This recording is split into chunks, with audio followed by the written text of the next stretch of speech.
All welcome to this channel jolly Tamil. இன்னைக்கு நம்ம பார்க்க போகிறது மிஸ் கேப்டனோட 4th பார்ட். லாஸ்ட் பார்ட்டில் ரானும் யான்ஜனும் க்ளோஸ் ஆகுறத பார்த்து ஜிங்ஷி பயங்கரமாக காண்டாயிருப்பான். அது மட்டும் இல்லாமல் யான்ஜன் எக்ஸாம்லலாம் ஃபெயில் ஆயிருப்பான். நடக்க போகிற எக்ஸாம்லேயும் ஃபெயில் ஆனால் காலேஜ்க்கே பை சொல்ல வேண்டியதுதான் ஜிங்ஷி சொல்லியிருப்பான். இந்த பார்ட்டில் யான்ஜன் எப்பெல்லாம் படிக்க கஷ்டப்பட போகிறா, படிக்க ஜிங்ஷியோட ஹெல்ப் கேட்டு அதனால எப்படிலாம் அவங்க க்ளோஸ் ஆகுறாங்க, ஃபைனலாக இந்த எக்ஸாமில் பாஸ் ஆனாலாம் இல்லையான்னு இந்த பார்ட்டில் பார்க்க போகிறோம். சீரீஸ் எப்படி இருக்குன்னு உள்ள போய் பார்க்கலாம். சீரீஸ் ஸ்டார்ட் ஆனதுமே யான்ஜனை தான் காட்டுவாங்க. படித்து பாஸ் ஆகணுங்கிற வெறியோடு உட்காந்துருப்பா. 3 புக்கை எடுத்து அதில் ஒன்று திறந்து வச்சுட்டு, நம்ம மட்டும் இதில் ஃபெயில் ஆனோம், கண்டிப்பாக பெரிய பிரச்சனையில் மாட்டிப்போம், என்னால் முடியும், கண்டிப்பாக என்னால் ஹார்ட் ஒர்க் பண்ணி படிக்க முடியும்னு ஸ்டார்ட் பண்ணுவா. ஒரு ப்ராப்ளமை ரீட் பண்ணிவிட்டு, இல்லை இது நல்லா இல்லை, அடுத்தது பார்க்கலான்னு அடுத்தது பார்ப்பா. அந்த பேசேஜை ரீட் பண்ணிவிட்டு அடுத்து அதையும் ரீட் பண்ணுவா. அதுவும் அவளுக்கு பிடிக்காது. இப்போது 3 செகண்ட்ஸ் அப்புறம் காட்டுவாங்க. அவளும் புக்கை பார்த்துட்டு, எனக்கு எல்லா வேர்டுமே புரியுது, ஆனால் பேசேஜை ரீட் பண்ணால் ஒன்று கூட புரியலன்னு சொல்லிட்டு இருப்பா. இப்போ உட்காந்து மந்திரம்லாம் சொல்லி பாப்பா, ஜி பூம்பாலாம் போட்டு பாப்பா, புக் எடுத்து தலையில் கொட்டிப்பா, நிஞ்சா காட்டோரி ஸ்டெப்லாம் போட்டுட்டு இருப்பா. ஆனால் எதுவுமே ஒர்க் அவுட் ஆகாது. யான்ஜனோ என்னால் இப்போ கூட படிக்க முடியலன்னு சோகமாயிடுவா. கொஞ்ச நேரம் அப்புறம் மூலையில் ஒரு லைட் எரியும். நம்ம ஏன் ஜிங்ஷி கிட்ட ஹெல்ப் கேட்கக்கூடாது? அவன் நல்லா படிக்கிற ஸ்டூடெண்ட் தானே, மெடிசன் வேற படிச்சுட்டு இருக்கான், அவன் பார்க்க ஹேண்ட்ஸமாகவும் இருப்பான், அவனோட ஃபீல்டில் அவன் தான் டாப், எல்லா எக்ஸாம்லேயும் அவன் தான் ஃபர்ஸ்ட் மார்க் எடுப்பான். ஷார்ட்டாக சொல்லணுன்னா அவன் ஒரு குட்டி ஐன்ஸ்டீன் மாதிரி தானே. அவன் மட்டும் எனக்கு சொல்லி கொடுத்தானா பாஸ் மார்க் என்ன, அதுக்கு மேலேயும் மார்க் வாங்கிடுவேன்னு அவளுக்கே அவள் சொல்லிகிட்டு இருப்பா. இப்போ 2 மினிட்ஸ் அவனை எப்படி மடக்கலான்னு யோசிச்சு பாப்பா. யோசிச்சுட்டே, பசங்களை பற்றி என்னை விட வேற யாருக்கு நல்லா தெரிஞ்சிட போகுது, ஆனால் ஜிங்ஷி அந்த கேட்டகரியில் சேர்க்கவே முடியாது, ஜிங்ஷியை சம்மதிக்க வைக்க வேறு ஏதாவது பிளான் பண்ணணும்னு முடிவு பண்ணுவா. மார்னிங் எந்திரிச்சதுமே யான்ஜன் நேராக ஜிம்முக்கு தான் வருவா. ஏன்னா அவளுக்கு நல்லாவே தெரியும் ஜிங்ஷி காலம் கத்தாலே எந்திரிச்சு ப்ராக்டிஸ் பண்ணிட்டு இருப்பான்னு. அவளும் நேராக ஜிங்ஷி கிட்ட வந்து அவன் நேம ஒரு மாதிரி இழுத்து கூப்பிடுவா. ஜிங்ஷியும் திரும்பி என்னன்னு கேட்பான். யான்ஜன் அவன் காலை காட்டி, உன்னோட ஷூ ஃபுல்லாக ஓட்டையாக இருக்குது, உனக்கு நான் ஒரு புது ஷூ வாங்கி தருவான்னு கேட்பா. அதுக்கு ஜிங்ஷியும், உனக்கு வேறு வேலை இல்லையா, உனக்கு தான் ரேனை ரெடி பண்ணுற வேலை இருக்குல்ல, அவனை போய் ட்ரெயின் பண்ணு, இப்போதைக்கு என்னோடய ஷூவை பற்றிலாம் கவலைப்பட்டுருக்க, அதுக்கெல்லாம் உனக்கு டைம் இருக்கான்னு கேட்பான். ஜிங்ஷி கொஞ்சம் ஜெலஸ் ஆயிருக்கான்னு யான்ஜனுக்கு புரிஞ்சிடும். அவளும், நீ ரேனையும் நீ நினச்சி ஜெலஸாக ஃபீல் பண்ணுறியா ஜிங்ஷின்னு கேட்பா. ஜிங்ஷியும், உனக்கு ஏதாவது வேலை இருந்தால் அதை போய் பாரு, எனக்கெல்லாம் ஒன்றும் புது ஷூ வேணான்னு சொல்லிடுவான். அவன் ரிப்ளை பண்ணதை கேட்டே யான்ஜன் கோவமாயிடுவா. ஆனால் ஜிங்ஷி திரும்பி நின்று விளையாடவும் ஆரம்பிச்சிடுவான். அதை பார்த்ததும், உன்னோட டீமுக்கு மேனேஜரே நான் வர சொன்னால் நீ வந்து தான் ஆகணும்னு அவன் கையை பிடிச்சி இழுத்துட்டு போயிடுவான். இப்போ நேராக ஷூ வாங்க போயிடுவாங்க. அங்கே போய் யான்ஜன் ஒவ்வொரு ஷூவாக பார்த்துட்டு இருப்பா. ஜிங்ஷி அவகிட்ட, எனக்கு ஒன்று தான் புரியவே இல்லை, நீ இப்போ தான் எங்கள் காலேஜ்க்கே ட்ரான்ஸ்ஃபர் ஆகி வந்த, அதுக்குள்ளே எதுக்கு எங்கள் ஸ்கூல் பாஸ்கெட் பால் டீம் மேலே உனக்கு அவ்வளோ ஆர்வம்னு கேட்பான். யான்ஜன் ஜிங்ஷி கேட்ட கொஷினில் ரொம்ப சேடாயிடுவா. அவளும் சோகமா, எங்கள் அப்பா அவர் காலேஜ் படிக்கும்போது எம்டியூ டீம் பாஸ்கெட் பால் டீமோட கேப்டனாக இருந்தார், ரொம்ப கஷ்டப்பட்டு அவரோட டீமை ஃபைனலுக்கு கொண்டு போனார், ஆனால் கடைசியில் எங்கள் அப்பா தோத்துட்டாரு, எங்கள் அப்பாவோட கனவும் அதோடு உடஞ்சி போச்சு, அதனால தான் எங்கள் அப்பாவோட கனவை உண்மையாக்கணுங்கிறத என்னோட கனவேன்னு சொல்லுவாள். இதை பேசிட்டு யான்ஜன் ஒரு ஷூவை பார்ப்பா. யான்ஜனுக்கு அந்த ஷூ ரொம்ப பிடிச்சிடும். அதை எடுக்க போவா. அதுக்குள்ளே ஜிங்ஷியும் அதே ஷூவில் கை வைக்க போவான். 2 பேர் கையும் டச் ஆகிடும். அந்த ஒரு செகண்ட் 2 பேருக்கும் ஸ்பார்க் அடிக்கும். ஜிங்ஷி டக்குன்னு கையை எடுத்துருவான். இந்த பேர் ரொம்ப அழகாக இருக்குது, இதை போட்டு பாருன்னு கொடுப்பா.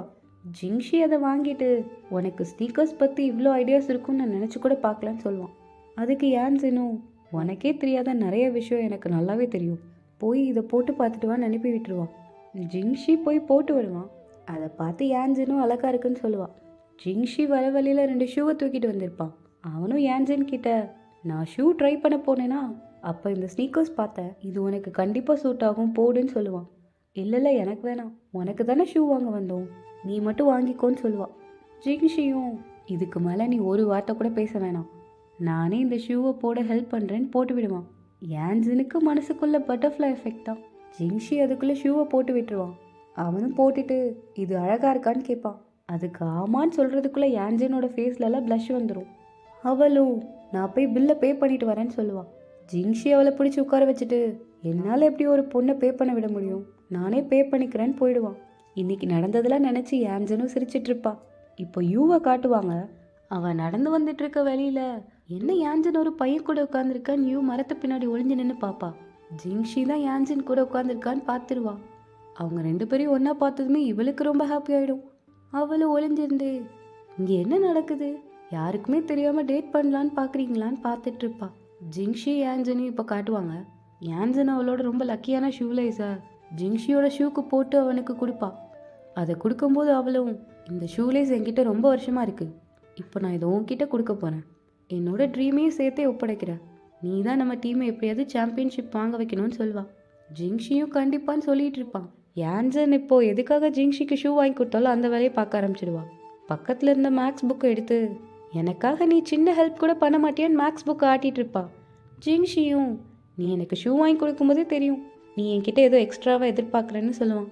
இங்கே இவங்க 2 பேருக்குள்ளே நடக்கிறத தூரமாக நின்று யூ வேற ஃபோட்டோ எடுத்துகிட்டு இருப்பா. இப்போ நைட் ஆகிடும். ஜிங்ஷி யான்ஜனுக்கு சொல்லிக் கொடுக்க அவனோட லேபுக்கே கூட்டிகிட்டு வந்திருப்பான். யூவும் அவங்களுக்கே தெரியாமல் அங்கே ஒளிஞ்சிருந்து அவங்கள சீக்ரெட்டாக ஃபோட்டோ எடுத்துகிட்டு இருப்பா. யான்ஜனும் நம்ம இப்போ ஸ்டார்ட் பண்ணலான்னு சொல்லுவாள். ஜிங்ஷி அவளுக்கு ஒரு கொஸ்டின் பேப்பர் கொடுத்து, இந்த பேப்பரில் உள்ள ப்ராப்ளம்லாம் ஃபஸ்ட்டு நீ சால்வ் பண்ணு, அப்போ தான் உனக்கு என்ன தெரியும்னு எனக்கு தெரியும்னு சொல்லுவான். அவளும், என்னால் முடியாததை பண்ணுறது எனக்கு கூட கொஞ்சம் நல்லதாக இருக்குன்னு சொல்லிட்டு எழுத ஸ்டார்ட் பண்ணிடுவாள். ஒவ்வொரு செகண்டுக்கும் ஒவ்வொரு ரியாக்ஷன் கொடுப்பாளே தவிர ஒரு ப்ராப்ளமையும் சால்வ் பண்ண மாட்டான். தலையை சொரிவா, நகத்தை கடிப்பா, படுத்து தூங்குவா. ஆனால் கடைசி வரை எந்த ப்ராப்ளமும் எப்படி சால்வ் பண்ணணும்னு அவளுக்கு தெரியாது. இப்போ ஃபைனலாக ஒரு முடிவு எடுத்து எல்லா ப்ராப்ளமுக்கும் ஆன்சரை மார்க் பண்ணிடுவா. அதை ஜிங்ஷிக்கிட்டே கொடுப்பா. ஜிங்ஷி மேலேருந்து கீழே வர எல்லா கொஸ்டினையும் பார்ப்பான். சும்மா சொல்லக்கூடாது யான்ஜன், நீ உண்மையிலேயே ஜீனியஸ் தான் சொல்லுவான். யான்ஜனுக்கும் ரொம்ப பெருமையாக இருக்கும். ஹே, நீ என்னை ரொம்ப புகழாதன்னு சொல்லிகிட்டு இருப்பா. அதுக்கு ஜிங்ஷியும், எல்லா கொஸ்டினுக்கும் கரெக்டாக தப்பான ஆன்சராக டிக் பண்ணியிருக்க, நீ எல்லா கொஸ்டினுக்கும் சிஏ மட்டும் டிக் பண்ணியிருந்தா கூட 3 ஆன்சர் கரெக்டாக இருந்திருக்கும்னு சொல்லுவான். அது கேட்டுட்டு யான்ஜனும், அது நான் கொஞ்சம் கேர்லெஸ்ஸாக மார்க் பண்ணிட்டேன் அதனால தான் சொல்லுவான். இப்போ ஜிங்ஷி ஒரு ப்ராப்ளமை காட்டி இதை என் கண்ணு முன்னாடி சால்வ் பண்ணுன்னு சொல்லுவான். யான்ஜன் அந்த கொஸ்டினை 2 செகண்ட் பார்த்துட்டு, இது தெரியாத ஏதா ஆன்சர்னு சொல்லுவாள். ஜிங்ஷியும் அது தப்புன்னு சொல்லிடுவான். ஏ இல்லையா, அப்போ பியாக தான் இருக்குன்னு சொல்லுவாள். இல்லை, அதுவும் தப்பு தான் சொல்லிடுவான். ஏயும் இல்லை பியும் இல்லைனா கண்டிப்பாக சியாக தான் இருக்கும்னு சியை டிக் பண்ண போவா. அதுக்குள்ளே ஜிங்ஷி அவள் கையை பிடிச்சி, டி தான் ஆன்சர்னு அதை டிக் பண்ணுவான். ஜிங்ஷி டக்குன்னு கையை பிடிச்சதும் யான்ஜனோட ஹார்ட் பீட் திரும்பி ஃபாஸ்டாக ஆரம்பிச்சிடும். அவள் அசையாமல் அப்படியே உட்கார்ந்துருப்பா.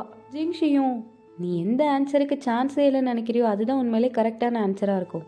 அதே மாதிரி தான் உனக்கு எந்த பையன் கரெக்டாக இருக்க மாட்டான்னு தோணுதோ அவன் தான் உனக்கு கரெக்டாக இருப்பான்னு சொல்லுவான். இவங்க 2 பேரும் இவ்வளோ க்ளோஸாக உட்காந்துருக்கதை பார்த்து கிஸ் பண்ணுங்கன்னு யூ ஃபோட்டோ எடுக்க ரெடியாக இருப்பா. அதுக்குள்ளே ஜிங்ஷி யான்ஜனை விட்டு கொஞ்சம் தள்ளி வந்துட்டு, இப்போ உனக்கு புரிஞ்சிச்சான்னு கேட்பான். 2 பேருமே கொஞ்சம் தள்ளி தள்ளி உட்காந்துப்பாங்க. எனக்கு புரிஞ்சிச்சுன்னு யான்ஜன் சொல்லிட்டே நார்மலாக உட்காந்துப்பா. அவங்க கிஸ் பண்ணிக்கலையே மியூவும் சோகமாயிடுவா. இப்போ கொஞ்சம் நேரம் ஆனப்புறம் காட்டுவாங்க. படிச்செல்லாம் முடிச்சுட்டு யான்ஜன் ஸ்ட்ரெச் பண்ணிகிட்டு இருப்பா. ஜிங்ஷியும், இன்னைக்குள்ளே ஸ்டடி அவ்வளோதான் முடிஞ்சிச்சு, நான் உனக்கு என்னெல்லாம் சொல்லி கொடுத்தனோ நீ அப்படியே எக்ஸாமில் பண்ணால் கண்டிப்பாக பாஸ் ஆகிடுவேன்னு சொல்லுவான். யான்ஜனும், என்னது அவ்வளோதானா, நீ இன்னும் எனக்கு காம்போசிஷன் எப்படி எழுதணும்னு சொல்லித்தரவே இல்லையேன்னு கேட்பா. ஜிங்ஷியும் எந்திரிச்சிட்டே, நான் உனக்கு ஒன்று சொல்ல மறந்துட்டேன், காம்போசிஷன் பாட்டை மட்டும் அப்படியே விட்டுரு, அப்போ தான் உனக்கு கொஞ்சம் பாயிண்ட்ஸாவது கிடைக்கும்னு சொல்லுவான். யான்ஜனும், ஏன் விடணும், எதுக்காக அப்படி சொல்கிறேன்னு கேட்பா. நீ காம்போசிஷனை மட்டும் எழுதுனா உனக்கு படிக்க வராதுங்கிறத கண்டுபிடிச்சிருவாங்கன்னு சொல்லுவான். யான்ஜன் ஜிங்ஷியோட கையை தட்டி விட்டு, நீ யாரை பற்றி பேசிகிட்டு இருக்க, என்னை பற்றி குறை சொல்ல நீ யாருன்னு கேட்பா. ஜிங்ஷியும், நான் உண்மையை தான் சொல்கிறேன்னு சொல்லுவான். அதை கேட்டதுமே யான்ஜன் அவன் கையிலே ஒரு பஞ்ச் விட்டு, நான் எப்போவுமே உன்னை என்னோட ஒரு நல்ல ஃப்ரெண்டாக தான் நினச்சிட்ருக்கேன், ஆனால் உனக்கு என் மேலே எந்த நம்பிக்கையும் இல்லைல்லன்னு கேட்பா. ஜிங்ஷி யான்ஜனை கீழேருந்து மேலே வேற பார்த்துட்டு, இல்லை எனக்கு எந்த நம்பிக்கையும் இல்லைன்னு சொல்லிடுவான். யான்ஜன் ஜிங்ஷியை பிடிச்சி அடிக்க ஆரம்பிச்சிடுவா. எவ்வளோ தைரியம் இருந்தால் என்னை பற்றி இப்படிலாம் சொல்வேன்னு அடிச்சிட்ருப்பா. ஜிங்ஷி யான்ஜன் அடிக்கிறத தடுக்கிறேன்னு அவள் ட்ரெஸ்ஸை தெரியாமல் இழுத்துருவான். இவங்க 2 பேரும் இந்த போஸ்ட்டில் நின்றுட்டு இருக்கப்போ வாட்ச்மேன் உள்ளே வந்துடுவார். அன்டைமில் ரூல் படி லேபெல்லாம் யூஸ் பண்ணக்கூடாது. வந்ததுமே உள்ளே யாராவது இருக்கீங்களான்னு செக் பண்ணிகிட்டு இருப்பார். அவர் கண்ணுக்கு யாரும் தெரிய மாட்டாங்க, ஆனால் 3 பேரும் உள்ளே ஒளிஞ்சு தான் இருப்பாங்க. வாட்ச்மேன் இங்கேயே லைட் எறிகிறத பார்த்து திரும்பி இப்படியே தான் நடக்குது. இப்போ உள்ள பிள்ளைங்களுக்கெல்லாம் கொஞ்சம் கூட பொறுப்பே இல்லை, திரும்பியும் லைட்டை ஆஃப் பண்ணாமல் போயிருக்காங்க. இன்னும் எத்தனை இடத்துல போய் ஆஃப் பண்ணணுமோன்னு லைட்டை ஆஃப் பண்ணிட்டு போயிடுவார். ஜிங்ஷியும் யான்ஜினும் ஒன்றா இருக்கிறதுனால நல்ல வேலை வாட்ச்மேன் போயிட்டாங்கன்னு பார்த்துட்டு இருப்பாங்க. ஆனால் யூ தனியாக இருக்கிறதுனால லைட் ஆஃப் ஆனதும் பயந்துருவா. அவளை யாரோ பிடிச்சிட்டு இருக்காங்கன்னு நினச்சி கத்திடுவா. அவள் பக்கத்தில் ஒரு ஸ்கெலிட்டன் இருக்கும். என்னடா அங்கே ஒரு சத்தம் கேட்குதேன்னு யான்ஜனும் ஜிங்ஷியும் ஸ்கெலிட்டனை பார்த்து திரும்புவாங்க. யூ அதை தட்டி விட்டதுனால அது பாட்டுக்கு ஆடிட்டு இருக்கும். என்ன ஸ்கெலிட்டன் தானாகவே ஆடுதுன்னு யான்ஜின் கேட்பா. ஜிங்ஷியும் அதை பார்த்துட்டு ஆமாம் ஆமாம் ஆடுதுன்னு சொல்லிட்டு இருப்பான். யான்ஜின் லூசு மாதிரி அதுக்கு உயிர் வந்துருச்சுன்னு நினைக்கிறேன், வா வா ஓடி போயிடலான்னு ஓடிட்டு இருப்பா. ஓடிட்டு இருக்கும்போது முன்னாடி என்ன இருக்குன்னு பார்க்காம ஓடிடுவா. யூ வேற தூரமாக இருந்து யான்ஜின் பேரை சொல்லி கூப்பிடுவா. நிமிந்து பார்த்தா ஸ்கெலிட்டன் கால் கடியில் கிடப்பா. ஸ்கெலிட்டனோட கண்ணோட ஓட்டையில் வேற லைட் எரிஞ்சிட்டு இருக்கும். அதை பார்த்ததுமே யான்ஜின் பயங்கரமாக பயந்துருவா. ஸ்கெலிட்டனுக்கு உண்மையிலே உயிர் வந்துருச்சுன்னு நம்பிடுவா. ஜிங்ஷிக்கும் இங்கே என்ன நடக்குதுன்னு ஒன்றும் புரியாது. யான்ஜினும் அந்த ஸ்கெலிட்டன் கிட்ட கெஞ்சிட்டு இருப்பா. ப்ளீஸ் நீ ஏன் பின்னாடி வராத, உனக்கு வேணா நீ இவன் பின்னாடி போன்னு ஜிங்ஷியை காட்டிட்டே ஓட பாப்பா. ஆனால் ஜிங்ஷி கரெக்டாக அவள் பின்னாடியே உட்காந்துருப்பான். அவள் ஓட போன ஃபோர்ஸில் ஜிங்ஷி மேலே விழுந்து 2 பேருமே கிஸ் பண்ணிடுவாங்க. 2 பேரோட ஃபர்ஸ்ட் கிஸ் கூட அதுதான். இது ஆக்சிடென்ட் கிஸ்ஸாகவே இருந்தால் கூட 2 பேரும் கிஸ் பண்ணுறதை ஸ்டாப் பண்ண மாட்டாங்க. யூவும் அவள் எக்ஸ்பெக்ட் பண்ணது நடந்துருச்சுன்னு கரெக்டாக ஃபோட்டோ எடுத்துருவா. அந்த ஃப்ளாஷ் லைட் பட்டதும் தான் 2 பேரும் திரும்பி பார்ப்பாங்க. பார்த்தா யூ ஃபோனோடு உட்காந்துட்டு இருப்பா. அவளும் இது எல்லாம் பண்ணது நான் தான் சொல்லுவாள். இப்போ ரீ எக்ஸாம்லாம் முடிஞ்சப்பறம் காட்டுவாங்க. ரிசல்ட்லாம் அப்லோட் பண்ணியிருப்பாங்க. இதில் பாஸ் ஆனால் மட்டும்தான் யான்ஜினால் காலேஜில் இருக்க முடியும், இல்லைனா துரத்தி விட்டுருவாங்க. அவளும் செக் பண்ண லேப்டாப்போடே உட்காந்துருப்பா. அவள் கூட தான் யூ, ஜிங்ஷி, ரேன், பாஸ்கெட்பால் டீம் மெம்பர்ஸ் எல்லாருமே உட்காந்துருப்பாங்க. எல்லாரையும் சுற்றி பார்ப்பா. எல்லாருமே பாருன்னு சிக்னல் கொடுப்பாங்க. யான்ஜினும் லேப்டாப் ஓப்பன் பண்ணுற மாதிரி போவா. லேப்டாப்பை யூ கிட்ட கொடுத்துட்டு என்னோட ரிசல்ட்டை பார்க்க எனக்கு தைரியமே இல்லை, நீயே எனக்கு பார்த்து சொல்கிறியா, நான் ரொம்ப பயத்தில் இருக்கேன்னு சொல்லுவாள். யூ லேப்டாப்பை திறந்துட்டு ரிசல்ட்டை பார்த்து நீ எதுக்கு நர்வஸாக ஃபீல் பண்ணுறேன்னு கேட்பா. ஆனால் யான்ஜினோட ஃபீலிங் அவளுக்கு தான் தெரியும். அவள் ரொம்ப டென்ஸ்டாகவே உட்காந்துட்டு இருப்பா. யூ லேப்டாப்பை 2 தட்டு தட்டிட்டு ஐயோ ஃபெயிலுன்னு சொல்லுவா. இப்போ யான்ஜினோட மொத்த நம்பிக்கையும் போயிடும். தெரியும், எனக்கு தெரியும், நான் ஃபெயில் ஆகிடுவேன் தான் எனக்கு நல்லாவே தெரியுமேன்னு சொல்லுவாள். ரானு ஜிங்ஷி கூட அதே ஃபேஸ் கட்டை தான் காட்டுவாங்க. இல்லைப்பா நான் அதை சொல்லலை, ரிசல்ட் பார்க்குற சிஸ்டம் ஃபெயில் ஆகிடுச்சின்னு சொன்னேன்னு சொல்லுவாள். அவள் இப்படி சொன்னதுமே சுற்றி இருக்க எல்லாரும் திட்ட ஆரம்பிச்சிடுவாங்க. நீ என்ன சொல்லணும்னு நினைக்கிறியோ அது முழுசாக சொல்லுமா, இப்படி பாதியில் நிப்பாட்டினா எனக்கு பயமாக இருக்குன்னு யான்ஜின் சொல்லுவாள். ரானு என்ன இந்த காலேஜோட சிஸ்டம் இவ்வளோ கேவலமாக இருக்குது, ஒரு ஸ்கோரை கூட செக் பண்ண முடியல, என்ன தான் நெட்ஒர்க்குன்னு சொல்லிட்டு இருப்பான். ஃபஸ்ட்டு குண்டு போயினும் ஆமாம் என்னால் கூட கேம்ஸ்லாம் விளையாட முடியல, இந்த கேவலமான நெட்டுனால நான் கேம் விளையாடுறதே விட்டுட்டேன்னு சொல்லுவான். அதுக்குள்ளே யூவும் பாஸ்ன்னு சொல்லுவாள். சுற்றி இருக்க எல்லாரும் அதுக்கு ரியாக்ஷனே கொடுக்க மாட்டாங்க. ஏன்னா அவள் எதுக்கு பாஸ்ன்னு சொல்கிறான்னு அவங்களுக்கு புரியாது. அவளும் எல்லாரையும் பார்த்து யான்ஜின் பாஸ் ஆயிட்டான்னு சொன்னேன், எல்லாத்துலேயுமே 60 ஸ்கோர் எடுத்து பாஸ் ஆயிட்டான்னு சொல்லுவாள். அதை கேட்டதுமே யான்ஜின் எந்திரிச்சு குதிக்க ஆரம்பிச்சிடுவா. அந்த ஹாப்பினஸோடய பக்கத்தில் ஜிங்ஷி நிற்பான். அவனை பிடிச்சி கிஸ் பண்ணிடுவா. அவனும் கிளாப் பண்ணிகிட்டே சிரிச்சிட்டு இருப்பான். அவள் கிஸ் பண்ணதுமே அவனும் ஷை ஆகி அவளே பார்த்துட்டு இருப்பான். இப்போ சுற்றி இருக்க எல்லாருமே அதை கவனிச்சிடுவாங்க. ரேன் தான் பாவம், அவனுக்கு ரொம்ப கஷ்டமாக இருக்கும். அவனும் சோகத்தோடி உட்காந்துருவான். மிச்ச டீம்மேட்ஸும் யூவும் என்ன நடக்குதுன்னு தெரியாமல் தலையை சொரிஞ்சிட்டு இருப்பாங்க. கிஸ் பண்ண யான்ஜினுக்கே அவள் எதுக்காக அப்படி பண்ணான்னு தெரியாது. அவளும் எதுவுமே தெரியாத மாதிரி உட்காந்துப்பா. ஒவ்வொருத்தருக்கும் என்ன பண்ணேன்னு தெரியாது, ஏதோ பண்ணுற மாதிரி நடிச்சிட்டு இருப்பாங்க. ஆனால் ஃபஸ்ட்டு குண்டு போய் மட்டும் ரொம்ப நேரமாக லேப்டாப்பில் ஏதோ பண்ணிகிட்டு இருப்பான். கொஞ்ச நேரம் கழிச்சு அவனும் ஐயோ இல்லை நான் ஃபெயில் ஆயிட்டேன்னு சொல்லுவான். எல்லாருமே அந்த கிஸ்ஸுக்கு என்ன ரியாக்ஷன் கொடுக்கணும்னு தெரியாமல் முழிச்சிட்டு இருக்கப்போ குண்டு பையன் வேறு இப்படி ஒன்று சொன்னதும் எல்லாரும் என்ன பண்ணனே தெரியாமல் போய் கங்க்ராச்சுலேஷன்ஸ்லாம் சொல்லிட்டு இருப்பாங்க. டேய் என்னடா பண்ணுறீங்க, நான் ஃபெயில் ஆகிட்டேன்னு சொல்லிட்டு இருக்கேன், எல்லாரும் என்னை விஷ் பண்ணிட்டு இருக்கீங்க, நான் 49 பாயிண்ட்ஸ் தான் எடுத்திருக்கேன்னு சொல்லி அழுதுட்டு இருப்பான். யான்ஜின் பாஸ் ஆனதுனால எல்லாருமே பார்ட்டி பண்ணலான்னு போயிருப்பாங்க. எல்லாருமே ட்ரிங்க் பண்ணிவிட்டு ஒவ்வொன்றா பேசிகிட்டு இருப்பாங்க. இனிமேல் என்னோட கான்சன்ட்ரேஷன் ஃபுல்லாக டீம் மேலே தான் இருக்குன்னு யான்ஜின் சொல்லுவாள். அதுக்கு அந்த ஃப்ராக்சரான பையனும் ஆனால் நம்மளோட டீம் மெம்பர்ஸ்க்கு நிறைய டிஃப்ரென்ஸ் இருக்குல்ல, நம்ம டீமில் உள்ள ஜிங்ஷி எப்போவுமே டாப் ஸ்டூடெண்ட், ஸ்காலர்ஷிப் எப்போவுமே அவனுக்கு தான் கிடைக்கும், ஆனால் மேனேஜர் நீங்கள் அடிக்கடி ஃபெயில் ஆகிட்டே இருப்பீங்கன்னு சொல்லுவான். அதுக்கு யான்ஜினும் அதுக்காக தான் நான் ஜிங்ஷி கிட்ட ஹெல்ப் கேட்டேன் எக்ஸாமில் பாஸ் ஆகிறதுக்குன்னு சொல்லுவான். இப்போ ஜிங்ஷிக்கு சியர்ஸ் சொல்லிவிட்டு நீ உண்மையிலே நல்ல டீச்சர் தான், நெக்ஸ்ட் டைம் நான் எப்போயாவது ஃபெயில் ஆனால் கூட உன்கிட்ட தான் கண்டிப்பாக ஹெல்ப் கேட்பேன்னு சொல்லுவாள். அதுக்கு ஜிங்ஷியும் ஏன் நீயே படித்து பாஸ் ஆக மாட்டியான்னு கேட்பான்.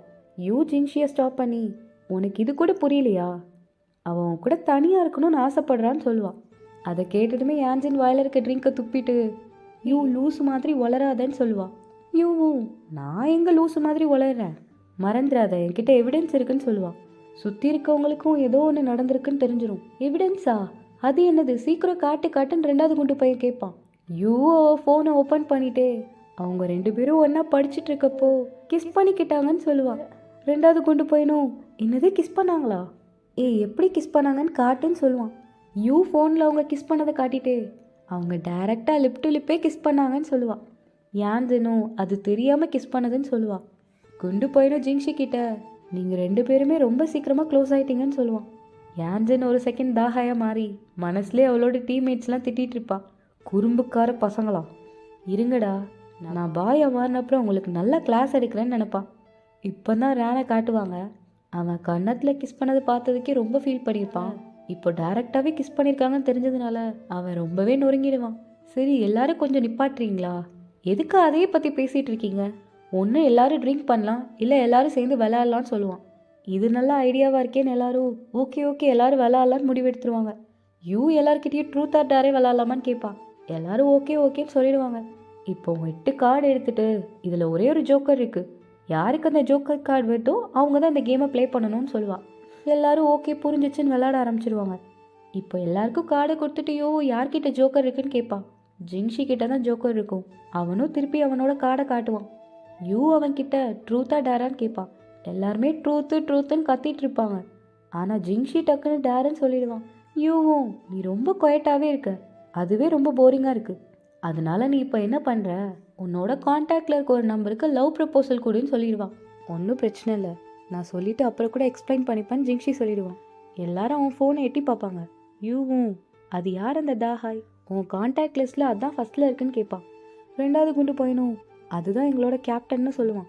டீம்மேட்ஸும் ஆமான்னு சொல்லிட்டு இருப்பாங்க. ஜிங்ஷியும் தாஹாய் இங்கே இல்லை, அவன் அப்ராட் போயிட்டான், அவனோட நம்பர் எப்படியும் ஒர்க் ஆகாதுன்னு சொல்லுவான். நீ ஃபஸ்ட்டு ட்ரை பண்ணாதானே அவன் எடுக்கிறானா இல்லையான்னு தெரியும், ஃபஸ்ட்டு கால் பண்ணி பாருன்னு சொல்லுவான். ஜிங்ஷியும் கண்டிப்பாக லைன் கிடைக்காதுன்னு சொல்லிட்டே கால் பண்ணுவான். ஜிங்ஷி கால் பண்ணதுமே ஃபோன் ரிங் ஆகிற சத்தம் கேட்கும். எல்லாருமே யார்கிட்ட இருக்க ஃபோன் ரிங் ஆகுதுன்னு சுற்றி பார்ப்பாங்க. யான்ஜின் பேக்லேருந்து தான் சத்தம் வரும். எல்லாரும் அவளே பார்க்குறத பார்த்துட்டு அவளோட பேக்கை பார்ப்பாள். அவள் பேக்லேருந்து தான் ஒரு ஃபோன் ரிங் ஆகிட்டுருக்கும். அவள் பேக்லேருந்து தான் சத்தம் வருதுன்னு தெரிஞ்சதும் எதுக்கு என்னோட ஃபோன் ரிங் ஆகிட்டுருக்குன்னு பேக்கை ஓப்பன் பண்ணுவாள். பார்த்தா அங்கே 2 ஃபோன் இருக்கும். அதில் ஒன்று தான் யான்ஜனோடது, இன்னொன்று தாஹாயோடது. தாஹாயோட ஃபோனை போய் எப்படி எடுத்துகிட்டு வந்தேன்னு யோசிச்சு பாப்பா. மார்னிங் டோம்லேருந்து கிளம்புறப்போ ஃபோனை மறக்காமல் எடுத்துகிட்டு வான்னு யான்ஜன்ட்ட சொல்லியிருப்பா. யான்ஜன் கரெக்டாக ஃபோன் எடுக்காம தான் போயிட்டு இருந்திருப்பா. ரேன் கூப்பிட்டுட்டே இருக்கான், சீக்கிரம் வான்னு வேற சொல்லிட்டு இருப்பா. யான்ஜன் போகிற அவசரத்தில் 2 ஃபோனையுமே எடுத்துகிட்டு வந்துடுவா. இப்போ ப்ரெசண்ட்டுக்கு வந்ததும் ஏதோ ஒரு லூசு போய் கால் பண்ணிகிட்டு இருக்கான். ராங் கால் தான் கட் பண்ணிடுவா. அவள் கட் பண்ண அடுத்த செகண்ட் ஜிங்ஷி ஃபோன்லேயும் நீங்கள் கால் பண்ணுறவங்க அவைலபிளாக இல்லை, கொஞ்ச நேரம் கழித்து திரும்ப வேணால் கால் பண்ணிக்கோங்கன்னு வந்துடும். ஜிங்ஷியும் கால் பண்ணதை எடுக்கல தானே, சும்மா விடுவோன்னு விடாமல் திரும்பியும் நான் ஒரு தடவை ட்ரை பண்ணி பார்க்குறேன்னு கால் பண்ணுவான். அவன் கால் பண்ண அடுத்த செகண்ட் தாஹாயோட ஃபோன் ரிங் ஆக ஆரம்பிச்சிடும். யான்ஜனும் அதை சமாளிக்கிறேன்னு இந்த கால் எப்போ பாரு வந்துட்டே தான் இருக்கும், நிற்கவே நிற்காது, இவனுக்கு பாட்டுக்கு ஃபோன் பண்ணிகிட்டே இருப்பானுங்கன்னு சொல்லிட்டு கட் பண்ணுவாள். கட் பண்ணது மட்டும் இல்லாமல் ஃபோனையும் சுவிட்ச் ஆஃப் பண்ணிடுவாள். அவள் ஸ்விட்ச் ஆஃப் போனதும் ஜிங்ஷி ஃபோனில் நீங்கள் டயல் பண்ணவருடைய நம்பர் ஸ்விட்ச் ஆஃப் செய்யப்பட்டுள்ளதுன்னு வந்துடும். இப்போ பச்சையாக மாட்டிப்பா. பயத்தில் யான்ஜன் கண்ணுக்கு எல்லாருமே ஜூம் ஆகி தெரிவாங்க. யான்ஜன் கிட்ட வந்து நீ மாட்டிக்கிட்ட, அதனால சொல்லு, எதுக்காக தாகையோட ஃபோன் உன்கிட்ட இருக்குன்னு கேட்பா. யான்ஜனுக்கு என்ன சொல்லனே தெரியாது. அதுக்குள்ளே ரேன் நடுவில் போந்து அந்த ஃபோன் வந்து இழுத்துட்டு இருப்பான். ரேன் பேசினா நம்ம கண்டிப்பாக மாட்டிப்போன்னு நான் இப்போ என்ன சொல்கிறது. இப்போது இதை நீங்கள் எல்லாருமே பார்த்துட்டதுனால நான் இவ்வளோ நாள் உங்ககிட்ட மறைச்ச ஒன்று உங்ககிட்ட சொல்லணும். நான் வேறு யாரும் இல்லை, நான் தான் தாஹாய்னு சொல்லுவா. சுற்றி இருக்கவங்கெல்லாம் இதோ பாரா பைத்தியோன்னு பார்ப்பாங்க. அதுக்குள்ளே அப்படியே நான் தான் தாகாயோட கேர்ள் ஃப்ரெண்டுன்னு சொல்லிடுவான். அதை கேட்டதும் என்னடா லாஜிக்கே இடிக்குது, இப்படி ஒரு பொண்ணையா தாகாய் லவ் பண்ணான்னு எல்லாரும் பார்ப்பாங்க. ஆனால் ரேனுக்கு நல்லா சிரிப்பு வரும். ஏன்னா அவனுக்கு நல்லாவே தெரியும் இவன் யான்ஜன் இல்லை தாஹாய்னு. பொய் சொல்கிறதையும் பொருந்தாத மாதிரி சொல்லிட்டாலேன்னு சிரிச்சிட்டு இருப்பான். யான்ஜன் அவளோட ஃபேக்கான கதையை லைனாக விட்டுட்டு இருப்பான். தாஹாய் அப்ராட் போகும்போது அவனோட ஃபோனை நீயே வச்சுருன்னு என்கிட்ட கொடுத்துட்டு போயிட்டான்னு சொல்லுவான். இதை கேட்டதுமே ஜிங்ஷி கொஞ்சம் சேட் ஆகிடுவான். ஆக்சுவலாக சேடாகிற மாதிரி நடிப்பான். நான் சின்ன வயசுலேருந்தே தாஹாயோட ஃப்ரெண்ட், என்கிட்ட இது வரைக்கும் அவன் உன்னை பற்றி சொன்னதே இல்லையேன்னு கேட்பான். யான்ஜினும் அது எதனாலண்ணா, நீ வேற சிங்கிளாக இருக்க, உன்கிட்ட அவனோட லவ் ஸ்டோரியெலாம் வந்து சொன்னான், அவனுக்கு ஃபஸ்ட்டு கேர்ள் ஃப்ரெண்ட் கிடச்சிட்டேன்னு உனக்கு ரொம்ப ஃபீலிங்காக இருக்கும்ல, அதனால தான் அவன் சொல்லலைன்னு சொல்லுவான். அடிப்பட்ட பையனும் யான்ஜன் கிட்ட இப்போ தான் எனக்கு புரியுது, அதனால தான் எங்கள் பாஸ்கெட் பால் டீம் மேலே உங்களுக்கு அவ்வளோ ஆர்வமா, ஏன்னா இது எங்கள் கேப்டனோட ட்ரீம் ஆச்சேன்னு சொல்லுவான். யான்ஜனும் கரெக்டாடோ, தாஹாய் உன்னை பற்றி புகழ்ந்ததில் தப்பே இல்லை, இந்த டீம்லேயே நீ தான் ரொம்ப ஜீனியஸ்னு சொல்லுவான். அதுக்கு அந்த அடிப்பட்ட பையனும் ஆனால் தாஹா என்னை எப்போவுமே ஸ்டூப்பிட்ல சொல்லுவான்னு கேட்பான். யான்சனுக்கு லைட்டாக கடுப்பானா கூட அது உன்னை இன்ஸ்பயர் பண்ணதான்ப்பா சொல்லுவான்னு சொல்லிடுவான். அவனும் ஓ இன்ஸ்பயர் பண்ணவா, ஓகே ஓகேன்னு உட்காந்துப்பான். ஜிங்ஷி மட்டும் சேடாக இருக்க மாட்டான், யூவும் பயங்கரமாக சேடாக இருப்பான். அவளும் யான்சன் கிட்ட நான் உனக்கும் ஜிங்ஷிக்கும் சப்போர்ட் பண்ணலான்னு நினச்சேன், உங்கள் ரிலேஷன்ஷிப்காக நான் எவ்வளோ வெயிட் பண்ண தெரியுமான்னு சொல்லுவாள். யான்சனும் ஹே நீ அப்பெல்லாம் நினைக்காத, தாஹாய்க்கு யாரெல்லாம் ஃப்ரெண்டோ அவங்களும் எனக்கு ஃப்ரெண்டு தான் சொல்லிடுவா. அதை கேட்டு ஜிங்ஷி மூஞ்சி தொங்கி போயிடும். ஆனால் யூ திரும்பியும் நீ உண்மையிலேயே ஜிங்ஷி கூட சேர மாட்டியா, ஏன்னா ஒரு ஹேண்ட்ஸம் பையனுக்கு தாஹாயெல்லாம் பேர் வைக்க மாட்டாங்க, தாஹாயின்னு வச்சா அவன் ஹேண்ட்ஸமாகவே இருக்க மாட்டான்னு சொல்லுவான். அதை கேட்டதுமே உண்மையான தாஹாய் வெளியே வந்துடுவான். தாஹாய் ஹேண்ட்ஸம்லன்னு யார் சொன்னான், அவன் எவ்வளோ ஹேண்ட்ஸம் தெரியுமா, வேணா கேட்டுப்பாரு, அவன் ஹேண்ட்ஸம் தானே ஒவ்வொருத்தட்டையாக கேட்டுட்ருப்பான். டீம் மெம்பர்ஸ்லாம் ஒன்றா சேர்ந்து ஆமாமா தாஹாய் கொஞ்சம் ஹேண்ட்ஸமாக தான் இருப்பான், இப்போ எல்லோரும் பார்ட்டியை முடிச்சிக்கலாம் சியர்ஸ் பண்ணி பார்ட்டியை முடிச்சிடுவாங்க. பார்ட்டி பண்ணி முடிச்சதுமே ஜிங்ஷி கிளம்பிடுவான். அவன் பின்னாடியே யான்சனும் ஜிங்ஷின்னு கூப்பிட்டு ஓடிட்டுருப்பான். அவனும் திரும்பி என்னன்னு கேட்பான். இவ்வளோ நாள் நான் தாஹாயோட கேர்ள் ஃப்ரெண்டுன்னு உன்கிட்ட சொல்லலைன்னு கோவமாக இருக்கியான்னு கேட்பான். அவனும் மூஞ்ச திருப்பிட்டு இல்லைன்னு சொல்லுவான். யான்சன் தாஹாயை பற்றியே பேச ஆரம்பிச்சிடுவான். தாஹாய்க்கு நீ எப்போவுமே அவனோட பெஸ்ட் ஃப்ரெண்ட் தான், அவன் எப்போவுமே உன்னை பற்றி கேர் பண்ணுவான்னு சொல்லுவான். அதுக்கு ஜிங்ஷியும் எனக்கு அது நல்லாவே தெரியும், என்னை பிக்கப் பண்ண கார் வந்துடுச்சு நான் போகணுன்னு கிளம்பிடுவான். யான்சனும் ஆனால் நான் சொல்ல வந்ததை இன்னும் சொல்லி முடிக்கலன்னு சொல்லுவா. அதுக்குள்ளே காரில் ஏறி கிளம்பியே போயிடுவான். யான்சனும் தனியாக நின்று ஐயோ இல்லை இப்போ நான் என்ன பண்ணுறதுன்னு யோசிச்சுட்ருப்பான். இப்போ தான் ஜிங்ஷியை காட்டுவாங்க. அவன் காரில் ஏறி போயிட்டுருக்க வழியில் அவனுக்கு சிரிப்பு அடக்கவே முடியாது. அவனும் ஹே தாஹாய், நான் உன்கிட்ட இருந்து இவ்வளோ காமெடியாக ஒரு பொய்யை எதிர்பார்க்கவே இல்லை, நீ என்கிட்ட சொன்ன இந்த பொய்யை எப்படி என்னை நம்ப வைக்கிறேன், நானும் பார்க்க தான் போகிறேன்னு சொல்லிட்டே போவான். யான்சன் நினச்சிட்ருப்பா நம்ம தான் எல்லாரும் ஏமாற்றிட்டுருக்கோன்னு. உண்மை என்னன்னா அவளை சுற்றி என்ன நடக்குதுன்னு அவளுக்கு தான் தெரியாது. இதோட பார்ட் 4 முடியுது. நெக்ஸ்ட் பார்ட்டை சீக்கிரம் பார்க்கலாம். பாய்.